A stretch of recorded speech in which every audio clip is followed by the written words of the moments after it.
अस्सलाम वालेकुम नाजरीन, मैं हूं रफ़ीक मुग़ल। आप देख रहे हैं मारगला न्यूज़। आज हम आपकी मुलाकात पाकिस्तान फ़िल्म इंडस्ट्री के एक सीनियर तरीन प्रोड्यूसर डायरेक्टर से कराते हैं, जिन्होंने फ़िल्म इंडस्ट्री के लिए बहुत सी सुपरहिट फ़िल्में बनाई। आज हम इनसे बात करेंगे, फ़िल्म इंडस्ट्री के माजी और मुस्तकबिल के हवाले से गुफ्तगू करेंगे। तो हम आपका तारफ़ कराते हैं मारूफ डायरेक्टर सैयद ज़हूर हुसैन गिलानी से। शाह जी, ये बताइएगा, कितने अरसे की उम्र में फ़िल्म इंडस्ट्री में कदम रखा था और क्या वाकई शौक़ था, इत्तेफाक से इधर आ गए थे? और पहली फ़िल्म किन के साथ एज ए असिस्टेंट की थी? मुग़ल साहब, मैं 1965 में लाहौर आया और जंग जब ख़त्म हुई है 1965 की, तो उसके बाद मैं मतलब है कि गालबन कोई 10 या 12 दिन अक्टूबर के शुरू में मैं स्टूडियो में आ गया था। और पहले आते ही जब मैं स्टूडियो में आया तो लाला हबीबुल्लाह खान थे, जो एवेन्यू पिक्चर के जीएम थे। और उन्होंने, वो मेरे वाला साहब को जानते थे, तो उन्हें जब पता लगा तो वो मुझे अपने पास ले गए और उन्होंने मुझे एवेन्यू पिक्चर में मुलाजम करवा दिया। उस वक़्त पिक्चरें बन रही थी, एमजे राना साहब बना रहे थे रावी पार, नजम नकवी साहब बना रहे थे पायल की छनकार, ज़हूर राजा साहब बना रहे थे बागी सरदार। तो मैंने इन पिक्चर में उनके साथ काम किया, मगर वो कोई असिस्टेंट के तौर पर नहीं, बस वो सारा दिन में क्लैप उठा के रखता था, कंटिन्यूटी रिपोर्ट उठा के रखता था, बस यही काम था। या जाओ भाई वो फलां को पान ले आओ, जाओ भाई चाय ले आओ, अच्छा शॉर्ट लिखो कंटिन्यूटी रिपोर्ट। तो वो इस तरह करके वो वक़्त गुजरता गया।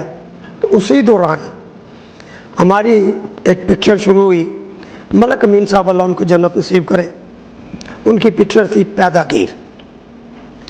तो उन्होंने मुझे 2 दिन के लिए बुलाया, 2 रुपये रोज़ पे जी। तो मैं उनके साथ वो पिक्चर की। उसके बाद उनकी ही पिक्चर थी ताड़ी इज़्ज़त दा सवाल है, वो मैंने कोई 10-12 दिन 15 दिन की। इसी दौरान एक पिक्चर शुरू हो गई, इससे पहले ज़िंदगी इसके अपना खुदा आपका भला करे, ताड़ी इज़्ज़त दा सवाल से पहले उस पिक्चर का नाम था दिलदार। वो एवेन्यू पिक्चर की पिक्चर थी, उसके मलक अमीन साहब। उस पिक्चर में मैंने क्लैप देनी सीखी थी। सही। मेरे एक सीनियर थे उस पिक्चर में, इलियास साहब, उनका मुझ में बड़ा एहसान है कि उन्होंने मुझे क्लैप देना सिखाया और इस तरह आगे चलता रहा। इसी दौरान अपना इकबाल कश्मीरी साहब के साथ, क्योंकि इलियास साहब का तल्लक था, वो मुझे साथ ले गए। तो साथ ही बन रही थी परस्तान, सितमगर, लाला रुख, आलिया। ये पिक्चर अजीज मेटरी साहब थे डायरेक्टर, तो इकबाल कश्मीरी साहब उसमें एसोसिएट डायरेक्टर थे, इलियास साहब जो थे वो सेकंड या थर्ड असिस्टेंट जो समझ लें। तो वो चलता रहा। उसके बाद इकबाल कश्मीरी साहब जब डायरेक्टर बने तो उनकी पहली पिक्चर थी टैक्सी ड्राइवर। जी जी। उसमें उन्होंने मुझे अपने साथ लगा लिया। तो इस तरह मैं पहली दफ़ा किसी का गंडा बंद शिगर हुआ, वो थे इकबाल कश्मीरी साहब। ठीक हो गया। उसके बाद आपने जब ये आपने असिस्टेंट के बाद ये समझ लिया होगा आपने, भाई मैं अब एज ए डायरेक्टर भी फ़िल्म शुरू कर सकता हूँ, तो उसके लिए क्या आपने फिर क्यों अक्सर तो उस वक़्त तो ये था उस्ताद से बाकायदा इजाज़त भी ली जाती थी, और फिर उसमें आपने फिर पहली दफ़ा आपने कौन सी फ़िल्म शुरू की थी आपने एज ए डायरेक्टर? फिर मैं दोबारा इकबाल साहब के पास साथ ही काम करता रहा। तो इकबाल साहब के साथ मैंने as a assistant associate director डाल के कोई 19 पिक्चरें की। सही, as a assistant. As a assistant. सही। तो उसके बाद मुझे एक शौक़ हुआ कि यार मैं अपनी पिक्चर बनाऊं। इस दौरान एज ए डायरेक्टर का तजर्बा भी अच्छा खासा हो चुका होगा फिर? हाँ जी, मतलब 3 पिक्चरें कर चुका था और एज ए डायरेक्टर, और 19 पिक्चरें ये, और इससे पहले जो कोई 8-9 पिक्चरें थी वो डाल के तो काफ़ी काम हो गया था। तो मैंने कहा कि मैं अपनी ज़ाती पिक्चर बनाऊंगा। सही। लो जी, मेरे पास है कोई 4 या 5 हज़ार रुपया। तो मैंने कहा इससे कहाँ फिल्म बनेगी। तो मैंने इकबाल साहब को कहा, मैंने कहा जी मेरा ये शौक़ है तो आप बताएं। तो अल्लाह उनको करवट जन्नत नसीब करे। उन्होंने एक पिक्चर शुरू हुई थी, यार द सेरा। जी जी, यूसुफ खान साहब। यूसुफ खान साहब थे, इकबाल कश्मीर साहब डायरेक्टर थे, जी जी। मिर्ज़ा अल्लाह रखा साहब उसके प्रोड्यूसर थे गुजरांवाले के। लो जी, उस पिक्चर में उन्होंने मुझे एज ए असिस्टेंट और प्रोडक्शन का काम भी मुझे दिलवा दिया। सही। तो उसका मुझे नहीं पता कि उन्होंने क्या कहा। वो पिक्चर जब कंप्लीट हुई, वो शॉर्ट टाइम में बनी थी, 1 महीने में पिक्चर बनी थी। तो इकबाल साहब ने उस पिक्चर का मुझे 15,000 रुपया दिलवाया। सही। तो इस तरह मेरे पास कोई मुगल साहब 18,000 रुपया हो गया। और वो 17,000 रुपये से मैंने पिंडीवाल शुरू की। और उसकी आपको ये बात बताऊं कि 17,000 ने 30 पिक्चरें मेरी ज़ाती ZF प्रोडक्शन और गिलानी पिक्चर के बैनर पे बनी और डिस्ट्रीब्यूशन भी खुद की है। उस वक्त शाहजी फिल्म का टोटल बजट क्या होता था उस वक्त? वो पिक्चर बनी थी जी टोटल 4,28,000 रुपये की उस वक़्त। अच्छा। और उसके खुदा आपका भला करे, अपना 28 प्रिंट थे। कराची और पंजाब एक साथ रिलीज़ हुई थी। और उस पिक्चर के बारे में मैं आपको एक बात बता दूं। एक मिसाल सुनी हुई है कि वो यार फलानी पिक्चर में ट्रैफिक जाम करवा दी। ये मैं आपको फैक्ट बता रहा हूँ कि वो वाहिद पिक्चर है जिसमें वाकया ही ट्रैफिक जाम करवाई थी। उसका जब शो शुरू होता था, कराची से लेकर तो लाहौर तक तमाम सनमा के सामने ट्रैफिक जाम हो जाती थी। तो उसके बाद तो फिर मुझे लगता फिर आपकी जो फिल्म सुपरहिट हुई हस्बे रवायत फिल्म इंडस्ट्री के, तो फिर तो प्रोड्यूसर की लाइन लगी होगी आपके पास फिल्म में कराने। क्योंकि यहाँ तो ऐसा था किसी भी डायरेक्टर की फिल्म एक सुपरहिट हो जाए, बस वो फिर उस पर नहीं जी इससे ही बनवाया जाए। उस दौरान मुझे अपना 4 बंदे मेरे पास आए, जिनमें से मैंने एक की पिक्चर की थी। उनका नाम था सैयद जुल्फ़िकार अली शाह, जो कि मशहूर थे बैराम शाह के नाम से। सही। उनकी पिक्चर मैंने की थी। बाकी मैंने दूसरी अपनी शुरू कर ली, 3 बादशाह, वो भी हिट हो गई, अल्लाह ने कर दिया। कौन सी कौन बदमाश, वो भी सुपर हिट हो गई। और कौन सी कौन बदमाश वो फिल्म है जिसका मेरा रिकॉर्ड है कि 18 दिन में वो पिक्चर बनी थी। सही। अजीम कादरी साहब उसके राइटर थे। वो सीन लिख के देते थे, मैं पिक्चराइज करता था। तो क्या पूरी फिल्म शाहजी को 18 दिन में सही तरीके से एक फिल्म बन जाती थी? ये तो बड़ा शॉर्ट टाइम होता था एक फिल्म के लिए। मुगल भाई, आप ऐसा करें, कौन सी कौन बदमाश देख लें, तो उसके बारे में फैसला आप करेंगे कि वो कैसी पिक्चर बनी है। वो उस दौर की वाहिद फिल्म थी जो कि 11 फिल्में ईद पर लगी थी, तो उनमें वो अकेली सुपरहिट हुई थी। उसका नाम था कौन शरीफ कौन बदमाश। और पहले दिन अपना 11वां रोज़ा था जब अज़ीम कादरी साहब ने स्क्रिप्ट लिखना शुरू किया। सही। तो 12वें रोज़े को मैंने पहले शूट की थी, तो उस 30 रोज़े हो गए थे उसमें। सही। तो 30वें रोज़े पिक्चर जब सेंसर हुई है, तो आपको एक और बात बता दूं कि वो फुल बोर्ड हो गई पिक्चर। सही। उस वक्त तो फुल बोर्ड भी बहुत होता था, फिल्में बहुत होती थी जी। तो वो फिर मैंने रिक्वेस्ट की, मैंने कहा जी ये तो प्रिंट सारा कुछ निकला हुआ है, तो इसकी रिलीज डेट है। तो मुनव्वर शाह साहब थे, अल्लाह उनको जन्नत नसीब करे, वो उस वक्त सीनियर वाइस चेयरमैन थे, वाइस चेयरमैन थे बालबन। तो उन्होंने रात 9 बजे दोबारा फुल बोर्ड लगाया और वो पिक्चर रात 11 बजे सेंसर हुई।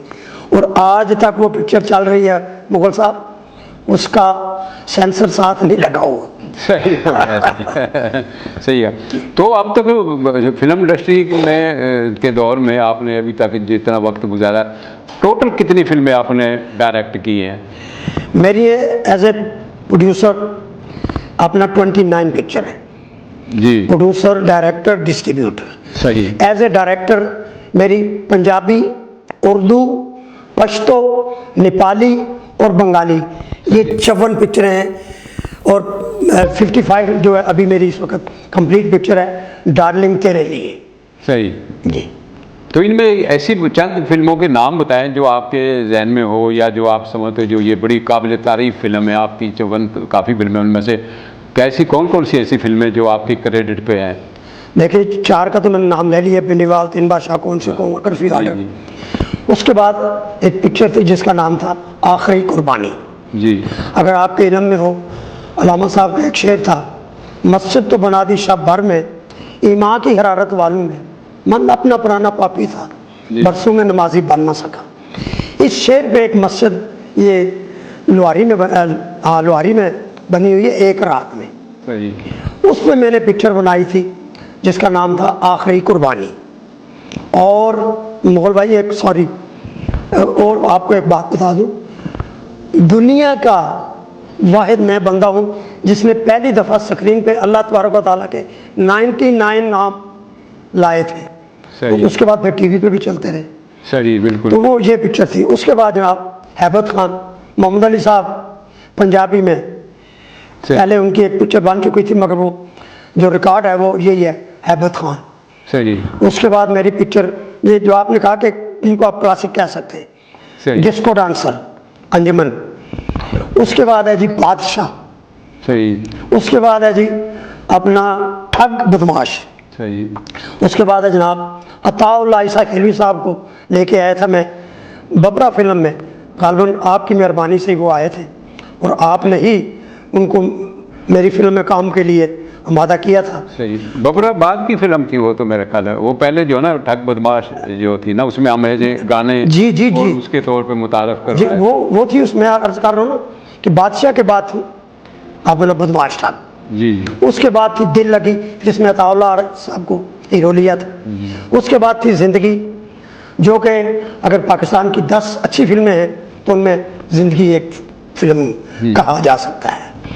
उसके बाद जी, उसके बाद फिर मैंने पिक्चर बनाई जी, और भी काफ़ी पिक्चरें। कौन कौन से सिंगरों को आपने मुतारफ किया फिल्मों में गाने के तौर पे उनको लिया या फिल्म में काम भी लिया?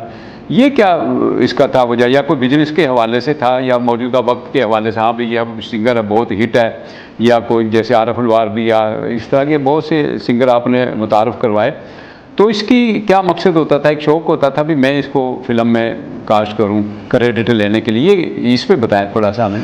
असल में ये था कि मैं लोक फनकारों को जी पसंद करता था। सही। तो पहली दफ़ा मैंने जो सिंगर इंट्रोड्यूस करवाया था उसका नाम था आरफ अलवार। जी। ये छोटा बच्चा था, मतलब यह है कि 13-14 साल का था, उसकी मूछ भी नहीं आई हुई थी, ऐसे ही डमी मूछ उसमें मैंने लगवाई। वो थी फिल्म आखिरी कुर्बानी। जी। आरफ अलवार के बाद मैंने अपना उनको लिया, खुदा आपका भला करे, अता साहब को, वो आपने करवाया था कमीज तेली काली सोने फुलाने वाली, वो भी बड़ा एक अच्छा था। जी। उसके बाद अताउल्लाह साहब के बाद आरफ अलवार हो गया था, और जिंदगी फिल्म में आबदा परवीन साहिबा, हाँ जी, उसमें आरफ अलवार भी थे, अताउल्लाह न्याजी भी थे, और सुल्तान राय साहब उस पिक्चर में दादा था। सही। और आबदा परवीन साहब सोने जाट की कुलोली पर थी। सही। उसके बाद खुदा आपका भला करे अकरम राय साहब, उनको मैंने पिक्चर में लिया, वो उनका भी एक गाना था, वो भी अल्लाह ने किया। उसके बाद मैंने अपना सजाद अली साहब को सही फिल्म में लाया, जिसका के वो गाना था अपना किने किने जाना बिलो देकार। सही। अताउल्लाह साहब का था कमीज तेली काली। अच्छा, ये गाना तो उसका नहीं था, इबरार हक का किने जाना बिलो दे गाने? जी हाँ, मगर फिल्म में पिक्चराइज उसमें होता। अच्छा, वो उस हवाला से ये दिया उस गाने का कि वो पिक्चर हिट ही उस गाने की वजह से हुई। सही। सही। उसके बाद फिर मेहंदी में वो पिक्चर मेरी ठीक नहीं गई थी, मगर उसमें वो गाना था फ्रिया परवेज का, पतंगबाज सजना जी। दिल हुआ बो काटा। सही। उसके बाद ये अब आपने सिंगरों के नाम ले लिए। उसके बाद है जी रहीम शाह। सही। रहीम शाह के चना वे चना, ऐसे ही है। उसको लिया। तो इस तरह करके ये नहीं था कि इसके लिए मुझे बस वैसे ही एक वो एटम सॉन्ग करने का शौक़ था। सही। तो अब मेरे उस एटम सॉन्ग को मेरा ख्याल है गालिबन मैंने 82 में शुरू किया था, इंडिया ने 2001 में या 2000 में एटम सॉन्ग बनाने शुरू किए। तो ये भी अल्लाह की मेहरबानी से एजाज़ मेरा है।